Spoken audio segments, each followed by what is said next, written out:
That was good too. Yeah, we have plenty. We have enough. Okay, so next scene we're gonna take a little break, but I'll explain before we go to break. We're gonna do the cards one. So we're gonna be 3 cards, you 2 on top of 2 cards, and then one guy on top of 1 card, and then another one pushing. Okay? So we'll take a 5-minute break. Don't make it long. This shot by its own nature, it's gonna be very organically done. We're basically gonna be following these cards throughout the parking lot in a very free-flow way. Okay. The only rule is 1, you don't get each other's cameras in either one of the shots, and then 2, the least movement possible and no zooming. No zooming. And as tight as possible.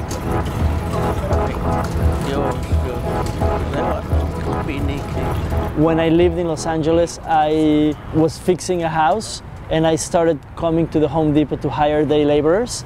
And then I started realizing that a lot of the day laborers in this one specific Home Depot are Guatemalan Mayans. At the exact same time, I was reading a book by a very dear friend of mine, a writer called Francisco Goldman. Well, his mother is Guatemalan and he was a journalist in Guatemala during the 80s. So I read this book by him, and you know, because he's my friend, and that got me really interested in the subject. And then I started learning about you know, Guatemalan history and U.S. intervention in Guatemala, and kind of started, you know, how you call it, bringing the dots together. Brinco!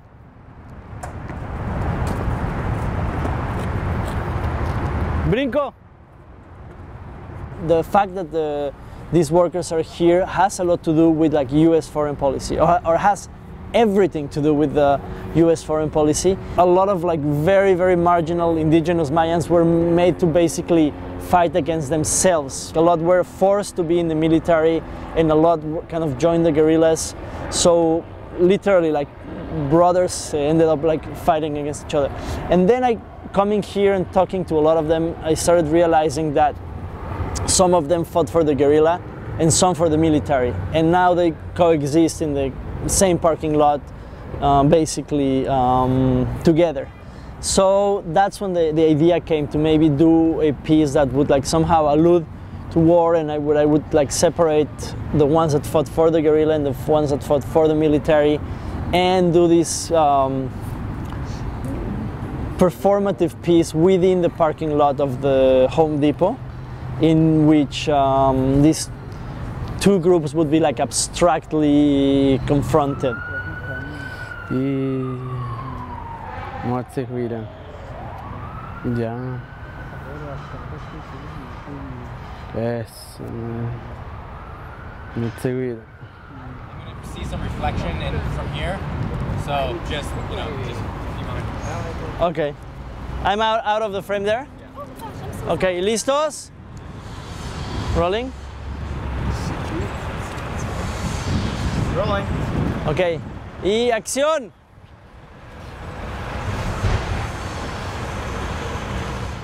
Yeah, I like this better. Right there? Yeah. Ready. I'm very much interested in placing the spectator or the participant in a very active role. Like, I'm not interested in passive consumers. I mean, to me, art, as opposed to TV and many other media that we're so used to experiencing, has the great potential of establishing a very creative and active relationship with the viewer. So I hope and expect this piece to have a degree of humor, but also to have a degree of discomfort mixed together. In general, I mean, I like to use humor, or I try to make pieces that might spark the humor. But then again, you never know. Like, sometimes I show the exact same piece to 2 different audiences, and like once everyone's cracking up, and next time around everybody's like, you know, really, really, really serious. Mm-hmm.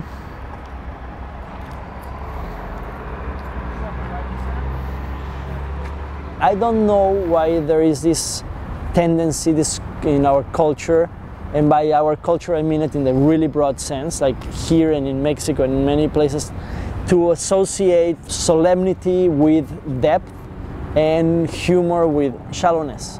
And I don't think that's the case at all. I think humor can be, you know, deeply, very deep, and I think, you know, solemnity, oftentimes it's completely empty. It's just like a facade. But I think humor with a content can be extremely powerful. And to me, once you laugh, and then once you kind of find yourself laughing at something that's uncomfortable, automatically implicates you.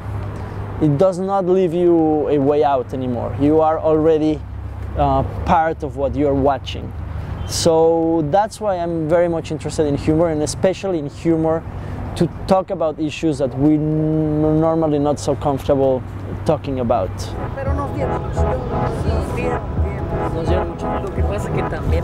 What I did is I scripted these very specific scenes, but at the same time I put myself, as I usually do with my work, in these very chaotic, uncontrolled environments with absolutely like no permits from the Home Depot. Basically using the parking lot as a location, but the parking lot as it exists in the everyday life. Like there's no previous arrangement of any kind.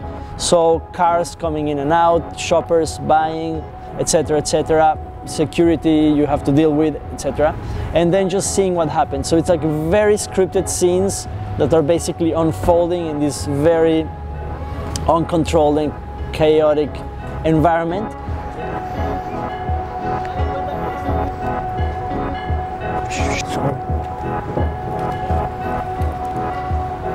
One thing that strikes me is that these guys are kind of invisible.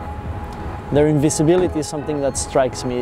It's like they're really in the background, like incredibly in the background, and like most people have no idea where they come from, what are they about. You know, if you ask, it's like, you know, oh, maybe they're here because they want to be like us, or because they love America, or like some kind of like really ignorant answer mostly. So I also wanted to kind of flip the coin in the sense that, you know, it kind of they become protagonic, and then everything else, it's kind of this kind of backdrop. So it's kind of flipping the experience of driving into that parking lot. Done this.